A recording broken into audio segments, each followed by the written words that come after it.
খাবারের কোয়ালিটি নষ্ট হয়ে যাবে। ঠিক আছে স্যার, শুধু আপনার এরপরে যদি আল্লাহ হায়াতে বেঁচে রাখে, এরপরে আসলে দেখবেন যে আমি ওইটা করছি। প্রতি বছর আমাদের পরামর্শের জন্য আপনি বসে থাকবেন কেন? আপনার নিজের কোনো চিন্তা ভাবনা না, আমি নাই? ওইটা নিজেদের জানিয়েছিলাম কোনো না স্যার। ওই ইনোভেশন নাই? এটা- পেপারটা কোথাও ব্যবহার করা যাবে না। এটা কি তৈলাক্ত জিনিস? আপনার এই তৈলাক্ত জিনিস ওই যে কালিতে কি হয় জানেন? কালিতে ক্যান্সার হয়। এই কালিতে ক্যান্সার হয়, এই কালির প্রভাবটাই আমাদের সাথে লেগে যাবে।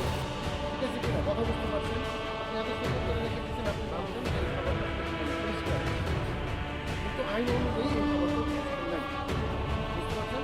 এটির ভিতরে একটা উপরে রাখা থাকে,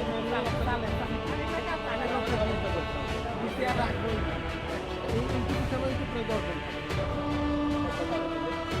তাহলে আপনার এখানে সামনে তো কয়েক রকম আছে, মানুষগুলোর জন্য আছে।